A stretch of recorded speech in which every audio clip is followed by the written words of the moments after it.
नमस्कार साथियों, आप देख रहे हैं बिहार समाचार, जहां आपको मिलती है बिहार की दिन भर की ताजा और बड़ी खबरें। आज की पहली खबर, बिहार के सरकारी अस्पतालों में अब मिलेंगी आयुर्वेदिक और होम्योपैथिक दवाएं। राज्य के सरकारी अस्पतालों में जल्द ही मरीजों को अंग्रेजी दवाओं के साथ ही आयुर्वेदिक और होम्योपैथिक दवाएं भी मिलेंगी। सरकारी स्वास्थ्य केंद्रों में आयुर्वेदिक और होम्योपैथिक डॉक्टरों को प्रतिनियुक्त करने के बाद इन डॉक्टरों से इलाज कराने वाले मरीजों को संबंधित रोग की आयुर्वेदिक या होम्योपैथिक दवाएं मिल सकें, इसके लिए सरकार ने यह कदम उठाया है। दवाओं की नियमित आपूर्ति सुनिश्चित करने की जिम्मेदारी बिहार स्वास्थ्य सेवाएं आधारभूत संरचना निगम को सौंपी गई है।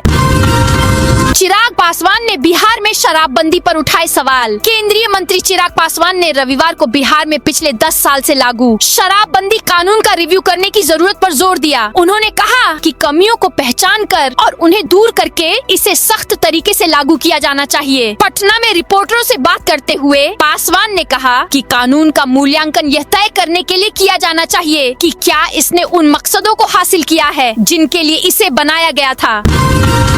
किशनगंज में अवैध खनन पर बड़ी कार्रवाई। अवैध खनन को लेकर पटना से पहुंची टीम व स्थानीय टीम द्वारा कोचा धामन व किशनगंज थाना क्षेत्र के विभिन्न इलाकों में छापेमारी कर अवैध खनन में शामिल 11 वाहनों को जब्त किया, जिस पर 1 करोड़ से अधिक का जुर्माना लगाया गया है। जानकारी के अनुसार पटना से एक साथ कई टीम निदेशक के नेतृत्व में पहुंची थी, जिसमें पटना से ही विशेष पुलिस भी शामिल थी। टीम द्वारा स्थानीय खनन विभाग के अधिकारियों व टीम के सदस्यों के साथ कोचा धामन किशनगंज थाना क्षेत्र में चल रहे निर्माण कार्य में अवैध रूप से खनन कर रहे वाहनों को जब्त किया, जिसमें 4 पोकलेन व 7 हाईवा शामिल हैं। सरकार शराबबंदी पर यू टर्न नहीं लेगी। शिक्षा मंत्री, बिहार के शिक्षा मंत्री और भोरे विधानसभा क्षेत्र से जदयू विधायक सुनील कुमार ने स्पष्ट किया है कि राज्य में लागू शराबबंदी कानून में फिलहाल किसी भी तरह के संशोधन का कोई इरादा नहीं है। उन्होंने कहा कि सरकार शराबबंदी पर यू टर्न नहीं लेगी। मंत्री सुनील कुमार भोरे स्थित आईबी परिसर में आयोजित होली मिलन समारोह के दौरान मीडिया और कार्यकर्ताओं को संबोधित कर रहे थे। उन्होंने बताया कि मुख्यमंत्री नीतीश कुमार ने महिलाओं की मांग पर शराबबंदी का फैसला लिया था।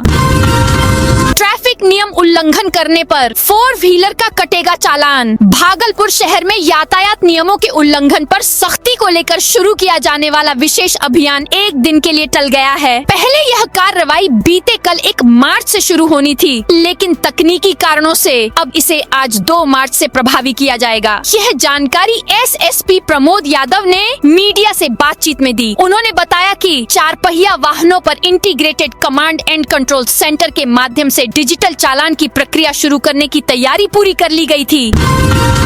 बिहार में अब जमीन रजिस्ट्री से पहले ई पोर्टल में अपलोड करनी होगी जानकारी। बिहार में अब बिना पूरी जांच के जमीन की रजिस्ट्री नहीं होगी। सरकार ने निबंधन से पहले भूमि की अद्यतन स्थिति स्पष्ट करने की नई व्यवस्था को वित्तीय वर्ष 2026 से 27 से लागू करने का निर्णय लिया है। विभाग के ई निबंधन पोर्टल पर जमीन के संबंध में 13 बिंदुओं की विस्तृत जानकारी उपलब्ध रहेगी। सीओ मौनी बहन ने बताया कि नई व्यवस्था के तहत अब किसी भी जमीन का निबंधन कराने से पहले खरीदार को ई निबंधन पोर्टल पर संबंधित भूमि की विस्तृत जानकारी अपलोड करनी होगी। ईरान का 6 अमेरिकी मिलिट्री बेस पर हमला। कुवैत में कई अमेरिकी fighter jet crash. Israel, America और ईरान जंग का आज तीसरा दिन है। ईरान ने सोमवार को मिडिल ईस्ट के 4 देशों में 6 अमेरिकी बेस पर हमला किया है। इसके अलावा इजराइल, अमेरिका के हमलों से ईरान में 555 लोगों की मौत हो गई है। वहीं कुवैत में अमेरिका के कई फाइटर जेट क्रैश हो गए हैं। जेट हवा में गोल गोल घूमने के थोड़ी देर बाद जमीन से टकरा गए। हालांकि इसमें किसी मौत की नहीं हुई है। बिहार में नेपाल से आने वाली नदियों पर अब सैटेलाइट नजर। बिहार में हर साल तबाही मचाने वाली नेपाल से आने वाली नदियों पर अब आसमान से निगरानी की तैयारी है। राज्य सरकार ने बाढ़ से होने वाले भारी नुकसान को कम करने के लिए आधुनिक तकनीक अपनाने का फैसला किया है। नई योजना के तहत नेपाल सीमा से सटे जिलों में प्रवेश करने वाली नदियों और जलस्रोतों की निगरानी सैटेलाइट के जरिए की जाएगी, ताकि समय रहते खतरे का अनुमान लगाकर राहत और बचाव कार्य शुरू किया जा सके।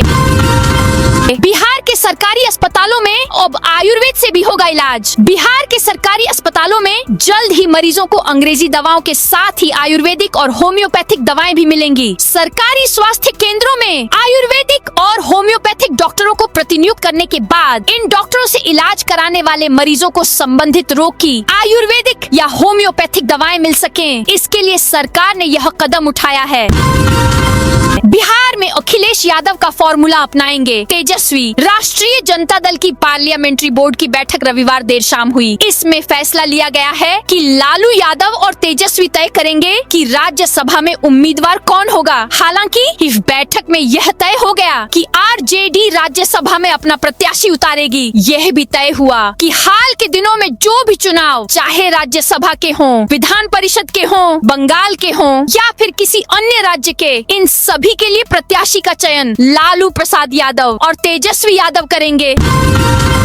भूख हड़ताल पर बैठे होमगार्ड अभ्यर्थियों से मिले पप्पू यादव। बेगूसराय में साल 2025 में चयनित 419 होमगार्ड अभ्यर्थी 2 दिनों से भूख हड़ताल पर बैठे हैं। सोमवार सुबह पूर्णिया से निर्दलीय सांसद पप्पू यादव अभ्यर्थियों से मिलने पहुंचे। उन्होंने संबंधित विभाग के अधिकारियों से बात की और गृह विभाग के अधिकारियों से बात कर इस मामले का समाधान कराने का आश्वासन दिया है। पप्पू यादव ने चयनित होमगार्ड जवानों की बातें गंभीरता से सुनी। सभी से आग्रह किया कि होली के पर्व को देखते हुए आप लोग तत्काल भूख हड़ताल समाप्त कर दें।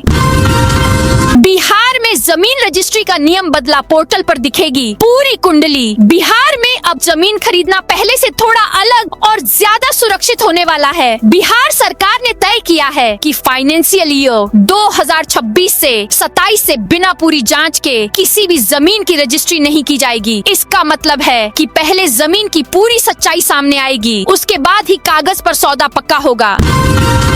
होली से पहले मोतिहारी में पुलिस का एक्शन। मोतिहारी में होली पर्व को लेकर पुलिस प्रशासन की तरफ से सुरक्षा व्यवस्था कड़ी कर दी गई है। इसी क्रम में शहर के होटलों में अवैध गतिविधियों पर रोक लगाने के लिए विशेष छापेमारी अभियान चलाया जा रहा है। इस दौरान छतौनी थाना इलाके के एक होटल में शराब पार्टी करते हुए होटल मालिक समेत 5 लोगों को पुलिस ने हिरासत में लिया है। बिहार में सिर्फ 32 पेड़ 100 साल पुराने तरह तरह की विकास योजनाओं की भेंट चढ़ चुके पुराने वृक्षों की कहानी ये है कि बिहार में अब केवल 32 वृक्ष ही ऐसे हैं जिन्होंने 70 से 100 साल का जमाना देखा है। इस कड़ी में औरंगाबाद के मदनपुर में बरगद का वृक्ष ऐसा मिला जिसकी उम्र 500 साल है। राज्य सरकार के पर्यावरण, वन एवं जलवायु परिवर्तन विभाग बिहार हेरिटेज ट्री पर जैव विविधता विरासत पर वृक्षों की सूची डालता है। समस्तीपुर में ठाकुरबाड़ी से चोरी अष्ट धातु की मूर्तियां बरामद। समस्तीपुर में छोटी ठाकुरबाड़ी से चोरी अष्ट धातु की मूर्तियों के मामले का पुलिस ने 2 बदमाशों को गिरफ्तार किया है। निशानदेही पर चोरी की गई 3 बड़ी मूर्तियां बरामद कर ली गई हैं, जबकि एक छोटी मूर्ति की बरामदगी के लिए छापेमारी की जा रही है। बदमाशों की पहचान हसनपुर थाना क्षेत्र के नरपत गाँव निवासी अभिषेक कुमार सिंह उर्फ सिंटू और देवदा गाँव के राजीव झा के तौर पर हुई है। पटना पुलिस का एक्शन, 9 महीने में हुई 15 मुठभेड़। बिहार पुलिस अपराधियों के खिलाफ सख्त रुख अपना रही है। यही कारण है कि पिछले 9 महीने में 15 एनकाउंटर हुए हैं, जिसमें से एक को ढेर कर दिया गया। हाल ही में पुलिस ने जेपी गंगा पथ पर पीएमसीएच के पास एक अपराधी का एनकाउंटर किया। उसकी पहचान वैशाली के हाजीपुर निवासी अमित कुमार के रूप में हुई है, जिसके खिलाफ वैशाली और पटना में पहले से आर्म्स एक्ट, हत्या का प्रयास सहित 4 केस दर्ज हैं। बोधगया में बनेगा इंटरनेशनल फूड विलेज। 127 करोड़ की योजना से होंगे ये फायदे। बिहार की पावन नगरी बोधगया में आने वाले पर्यटकों की संख्या में बढ़ोतरी होने वाली है। दरअसल बोधगया में इंटरनेशनल फूड विलेज बनाया जाएगा। यह प्रोजेक्ट 127 करोड़ रुपए की बताई जा रही है। जानकारी के मुताबिक बोधगया के नोड 1 को तोड़ा जाएगा और फूड विलेज बनाया जाएगा। यह परियोजना लगभग 4.2 एकड़ में फैली होगी। पटना में अंडरग्राउंड नाला सड़क प्रोजेक्ट का सीएम नीतीश ने किया निरीक्षण। सोमवार को मुख्यमंत्री ने अचानक मोइनुल हक स्टेडियम के पास चल रहे सैदपुर भूमिगत नाला और सड़क निर्माण कार्य का निरीक्षण किया। उनके साथ जल संसाधन मंत्री विजय कुमार चौधरी भी मौजूद थे। मुख्यमंत्री ने प्रोजेक्ट की प्रगति देखते हुए अधिकारियों को 2 टूक शब्दों में निर्देश दिया कि काम की गुणवत्ता से समझौता किए बिना निर्माण में तेजी लाई जाए, ताकि समय सीमा के भीतर जनता को इसका लाभ मिल सके। नालंदा में होली पर हुड़दंगियों की खैर नहीं, सख्त कार्रवाई की चेतावनी। नालंदा में होली पर शांति और सुरक्षा व्यवस्था बनाए रखने के लिए पुलिस पूरी तरह मुस्तैद हो गई है। हुड़दंगियों के खिलाफ सख्त कार्रवाई की तैयारी है। सोमवार को पुलिस केंद्र में आयोजित एक सघन दंगारोधी मॉक ड्रिल के माध्यम से पुलिस बल ने अपनी तैयारियों का प्रदर्शन किया। पुलिस अधीक्षक के दिशा निर्देश पर आयोजित इस अभ्यास में एंटी राइट स्क्वाड के जवानों ने भीड़ नियंत्रण और आपातकालीन स्थितियों से निपटने के आधुनिक तरीकों का जीवंत प्रदर्शन किया।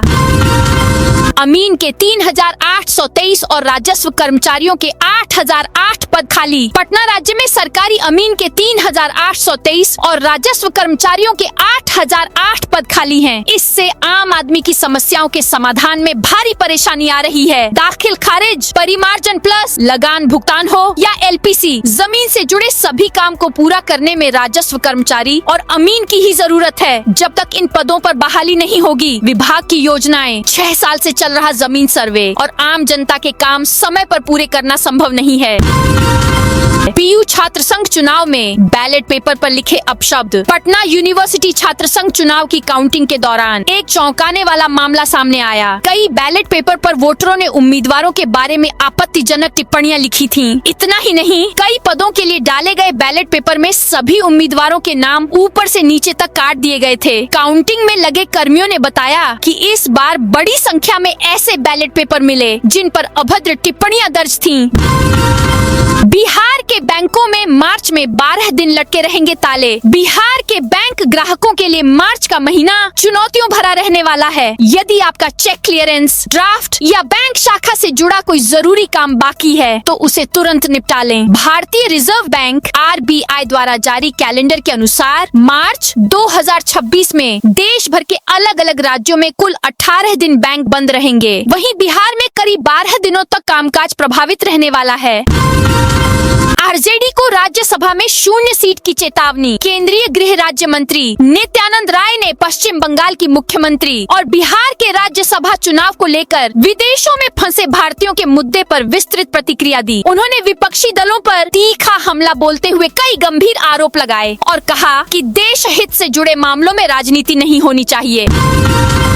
महिला मरीजों को सीएम नीतीश ने दी बड़ी सौगात। मुख्यमंत्री नीतीश कुमार ने होली को लेकर महिला मरीजों के लिए बड़ा ऐलान किया है। महिला मरीजों को किसी तरह की परेशानी नहीं हो, इसलिए उन्होंने राज्य के सबसे बड़े अस्पताल में बेडों की संख्या बढ़ाने का निर्देश दिया है। मुख्यमंत्री कार्यालय की ओर से दी गई जानकारी में बताया गया कि बिहार में बेहतर स्वास्थ्य के लिए मुख्यमंत्री नीतीश कुमार की सरकार लगातार विस्तार कार्य कर रही है। इसके लिए एनडीए सरकार की तरफ से पुनर्विकास योजना के तहत हर राज्य के लगभग सभी अस्पताल में बेड की संख्या बढ़ाई जा रही है। सीएम नीतीश कुमार ने पटना मेडिकल कॉलेज अस्पताल में महिलाओं के बेहतर स्वास्थ्य के लिए 90 अतिरिक्त बेड बढ़ाने की घोषणा की है। होली में खरीदने जा रहे खोया तो हो जाइए सावधान। होली का त्योहार हो और घर में गुजिया न बने, ऐसा मुमकिन नहीं है। लेकिन क्या आप जानते हैं कि जिस मावा से आप अपनी पसंदीदा गुजिया तैयार करने जा रहे हैं वह आपकी सेहत के लिए खतरनाक भी हो सकता है। मावा केवल दूध से नहीं बल्कि यूरिया, डिटर्जेंट, घटिया तेल और सफेद पाउडर के मिश्रण से तैयार किया जाता है। इसे खाने से फूड पॉइजनिंग, उल्टी, दस्त और पाचन तंत्र की गंभीर बीमारियां हो सकती हैं। ऐसे में गुजिया बनाने से पहले मावे की शुद्धता की जांच करना बेहद जरूरी है। शिक्षकों की रैंकिंग आईएएस की तरह खत्म होगा प्रभार का झगड़ा। बिहार के 5.85 लाख सरकारी शिक्षकों की वरिष्ठता अब आईएएस की तर्ज पर तय की जाएगी। इससे स्कूलों में प्रभार को लेकर होने वाले विवाद समाप्त होंगे। शिक्षा विभाग ने अनुभव और योग्यता के आधार पर रैंकिंग प्रणाली लागू की है, जिसके तहत वरिष्ठ शिक्षकों को बड़े और कनिष्ठ शिक्षकों को छोटे स्कूलों की जिम्मेदारी दी जाएगी। शिक्षा विभाग के अनुसार हर वर्ष मुख्यालय ही प्रभार को लेकर 7,000 से अधिक शिकायत आती है। ऐसे में शिक्षा विभाग ने शिक्षकों के रैंकिंग वरीयता निर्धारित करने की तैयारी कर रहा है। पटना यूनिवर्सिटी छात्र संघ चुनाव में कांग्रेस की छात्र संगठन NSUI ने एक बड़ी जीत हासिल की है। 42 साल बाद NSUI के शांतनु शेखर अध्यक्ष बने हैं। शांतनु ने अपनी खुशी जाहिर करते हुए कहा कि उनकी मां ने खुद ढोल बजाकर उनका स्वागत किया था। इस जीत का श्रेय वह अपने साथियों और उन पर विश्वास करने वाले वोटर को देते हैं। उन्होंने कहा कि इस चुनाव में उनके कंपटीशन में कोई भी नहीं था, सब ChatGPT से बनाकर अपना भाषण लाए थे, जबकि मुझे यूनिवर्सिटी की सारी समस्याओं के बारे में पता था। जेल में मनेगी शंभू गर्ल्स हॉस्टल के मालिक की होली। पटना में नीट छात्रा मौत मामले में शंभू गर्ल्स हॉस्टल वाली बिल्डिंग के मालिक मनीष रंजन की जमानत याचिका पर सोमवार को सुनवाई हुई है। मनीष रंजन को आज भी कोर्ट से जमानत नहीं मिली है। आज करीब 1.25 घंटे सुनवाई चली। इस बीच पीड़ित परिवार के वकील और CBI के वकील के बीच तीखी बहस हुई। पीड़ित परिवार के वकील ने आज भी जांच में लापरवाही की बात कही। मधेपुरा में 28 मार्च को सीनेट चुनाव के लिए वोटिंग। मधेपुरा के BN मंडल विश्वविद्यालय में सीनेट चुनाव की तिथि घोषित होते ही राजनीतिक हलचल तेज हो गई है। शिक्षक कोटि के 15 सीनेट सदस्यों का चुनाव किया जाएगा। नामांकन की तिथि 12 एवं 13 मार्च निर्धारित की गई है, जबकि नामांकन पत्रों की संवीक्षा 14 मार्च को होगी। होलिका के राख से होली खेलेंगे 1 लाख भक्त। होली गुलाल, अबीर और रंगों की बौछार का त्योहार है, लेकिन पूर्णिया के बनमनखी के नरसिंह मंदिर में 1 लाख भक्त रंगों से नहीं बल्कि होलिका दहन की राख, मिट्टी और कीचड़ से धुरखेल होली खेलते हैं। सिकलीगढ़ दरहरा में होलिका दहन और इस राख की होली को बिहार सरकार की ओर से राजकीय महोत्सव का दर्जा हासिल है। होलिका दहन के दिन यहाँ पहले होलिका का दहन होता है, फिर उसी राख से धुरखेल होली खेली जाती है। बिहार ही नहीं, देश विदेश से भी लोग इस अनोखी परंपरा को देखने और उसमें शामिल होने पहुंचते हैं। महावीर मंदिर के संध्या आरती के समय में हुआ बदलाव। पटना महावीर मंदिर के संध्या आरती के समय में बदलाव किया गया है। होली के दिन से यानी 4 मार्च से अब शाम की आरती 8 बजे होगी। 3 मार्च को चंद्र ग्रहण को लेकर मंदिर का पट लगभग 7 घंटों के लिए बंद रहेगा। चंद्र ग्रहण शाम 5:50 से 6:46 तक है। सूतक के कारण मंदिर का पट दोपहर 2:30 बजे से रात के 9 बजे तक बंद रहेगा। भारत नेपाल सीमा पर नशीली दवाओं का बड़ा नेटवर्क ध्वस्त। भारत नेपाल सीमा से सटे भिट्ठा मोड़ क्षेत्र में सुरक्षा बलों और स्थानीय पुलिस की संयुक्त कार्रवाई में नशीली दवाओं की तस्करी में शामिल एक बड़े नेटवर्क का भंडाफोड़ हुआ है। श्रीखंडी मिट्ठा गांव में मुखिया के नाम से कुख्यात विनय कुमार उर्फ विक्रम मुखिया को भारी मात्रा में प्रतिबंधित मेडिकल साइकोट्रोपिक ड्रग्स के साथ गिरफ्तार किया गया है। राज्यसभा उम्मीदवारी को लेकर उपेंद्र कुशवाहा पहुंचे दिल्ली। राज्यसभा के पास सीटों के चुनाव को लेकर राजनीतिक हलचल तेज हो गई है। राष्ट्रीय लोक मोर्चा RLM के प्रमुख उपेंद्र कुशवाहा को दिल्ली बुलाया गया है। जानकारी के अनुसार वे दिल्ली के लिए रवाना हो चुके हैं, जहां उनकी मुलाकात भारतीय जनता पार्टी के शीर्ष नेताओं से हो सकती है। राज्यसभा चुनाव को लेकर चल रही अटकलों के बीच कुशवाहा का यह दिल्ली दौरा खासा अहम माना जा रहा है। सूत्रों के अनुसार इस मुलाकात में राज्यसभा उम्मीदवारी, आगामी चुनावी रणनीति और बिहार में गठबंधन की मजबूती जैसे मुद्दों पर चर्चा संभव है। होली के दिन सुबह नहीं चलेगी पटना मेट्रो। होली के दिन पटना मेट्रो के समय में बदलाव किया गया है। पटना मेट्रो 4 मार्च को सुबह के समय नहीं चलेगी। होली के अवसर पर पटना मेट्रो ट्रेन सेवाएं सुबह के सत्र में उपलब्ध नहीं रहेंगी। दोपहर 2:30 बजे से मेट्रो पाटलिपुत्र बस टर्मिनल से फिर शुरू होंगी। इसके बाद मेट्रो ट्रेन सेवाएं सामान्य शेड्यूल के अनुसार संचालित होंगी। Patna metro rail corporation limited द्वारा यह जानकारी दी गई है। बांका में होली पर डीजे प्रतिबंधित। पुलिस मुस्तैद। बांका में होली पर्व को शांतिपूर्ण माहौल में मनाने के उद्देश्य से बौसी अनुमंडल पुलिस पदाधिकारी इंद्रजीत बैठा ने सोमवार को रजौन थाना परिसर में प्रेस कॉन्फ्रेंस की। इस दौरान उन्होंने लोगों से सौहार्द, संयम और शांति बनाए रखते हुए त्योहार मनाने की अपील की। प्रेस वार्ता में सर्किल इंस्पेक्टर राजेश कुमार और सब इंस्पेक्टर संजय कुमार सिंह भी मौजूद रहे। किशनगंज में JDU जिलाध्यक्ष पद पर चुनाव। आपस में भिड़े किशनगंज में जनता दल यूनाइटेड के जिलाध्यक्ष पद के चुनाव के दौरान सोमवार को अचानक बड़ा विवाद खड़ा हो गया। शहर के खगड़ा स्टेडियम के पास आयोजित पार्टी की बैठक में 2 गुट आपस में भिड़ गए। नोक झोंक से शुरू हुआ विवाद तेजी से बढ़कर झड़प में बदल गया, जिससे अफरा तफरी मच गई। हालात इतने बिगड़ गए कि पुलिस प्रशासन को हस्तक्षेप करना पड़ा। होलिका दहन में अग्निशमन ने 445 जगहों को चिन्हित किया। किया। होलिका दहन को लेकर अग्निशमन विभाग अलर्ट है। एहतियातन सभी तैयारियां पूरी कर ली गई है। राज्य अग्निशमन पदाधिकारी मनोज कुमार ने बताया कि सभी तरह की छुट्टियां रद्द कर दी गई हैं। पटना को 4 जोन में बांटकर 435 के करीब फोर्स की प्रतिनियुक्ति की गई है। सभी तरह की चुनौती से निपटने के लिए एक कंट्रोल रूम बनाया गया है, जिसके नोडल पदाधिकारी जिला अग्निशमन पदाधिकारी रैंक के हैं। अफगानिस्तान का पाकिस्तान के नूर खान एयरबेस पर हमला। अफगानिस्तान और पाकिस्तान के बीच सीमा पर बीते 4 दिनों से लगातार हवाई हमले और गोलीबारी जारी है। तालिबान सरकार का कहना है कि हमने पाकिस्तान के बेहद संवेदनशील नूर खान एयरबेस पर हमला किया है। यह एयरबेस रावलपिंडी में है। इसके साथ ही तालिबान के एक मंत्री ने दावा किया कि उनके लड़ाके डूरन लाइन पार कर पाकिस्तान की जमीन में घुस चुके हैं। तालिबान के मुताबिक क्वेटा और खैबर पख्तूनख्वा के कुछ सैन्य ठिकानों पर भी हमले किए गए हैं।